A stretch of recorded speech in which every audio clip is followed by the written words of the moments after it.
Hello everyone, welcome to Zaith Hines' Vanilla Minecraft Command Block Anti-Griefing Protection System. Let's go take a look at it now. Here we have two identical areas. We have the protected area on the right and the template area on the left. And if that doesn't tell you what's going on here, let's just give you a quick run through of what's going on. Now, as you can see, it is a nice, simple system that stops you from breaking blocks. Oh wait, it also stops you from placing them inside the zone.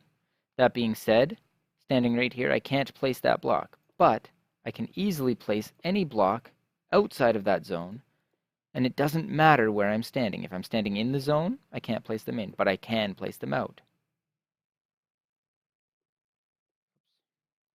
And yeah, so what is going on here, you ask? Well, for those of you with a little bit of skill with some command blocks, you might figure that out right now. Any changes made in the template section are automatically, momentarily later, sent to the protected section. So you can't make any changes in the protected zone, but any changes made in the template zone automatically go to the protected zone.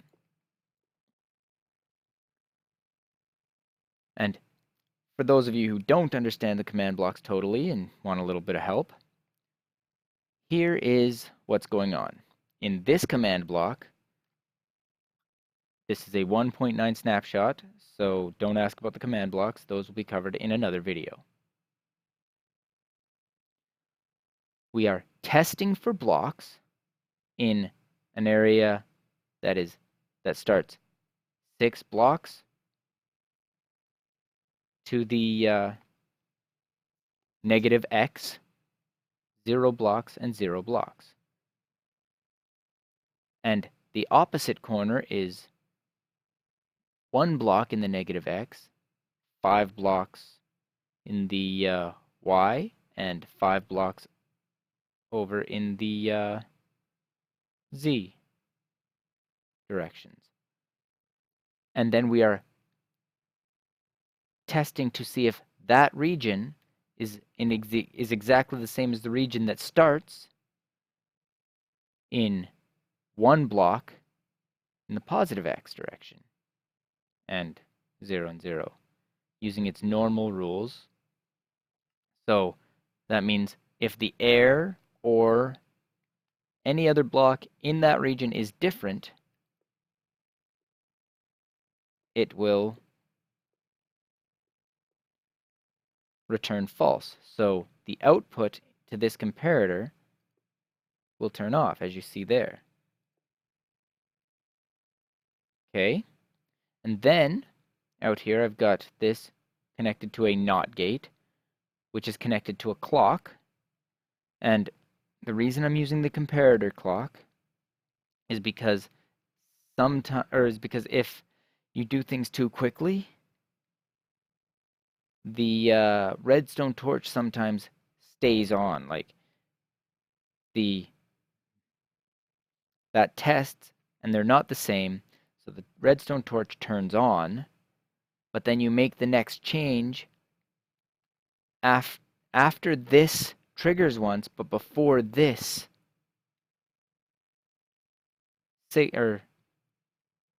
does its next check.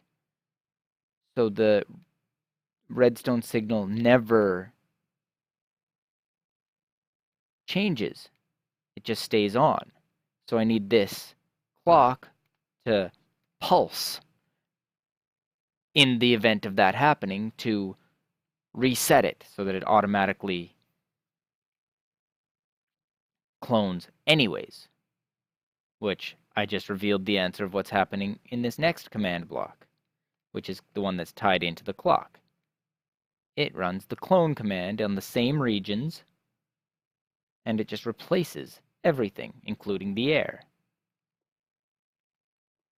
So if there is an air block in this one, there's an air block in this one. And if there is a sandstone block in this one, there's a sandstone block in that one. Which is actually kind of handy. I'm going to quickly grab myself a ladder. And I'm going to make myself a few changes here. So you're going around, you're on your server, you've got this going on. And, you kind of think, it needs to be updated, made to look a little cooler. So we'll build this structure like this over here in your template area, which your players don't have access to. And yeah, let's give it a floor kind of around here. Make it look like, make it look a little nicer. Nothing really special about it, just, I feel like it. There we go. And the guys can still walk up and, so now your players over here come up to your build and they're like, oh, look, there's a ladder in here now. Because it updates live. As you make the changes, it makes the changes. I mean, there's a little bit of delay, but not really enough to worry about.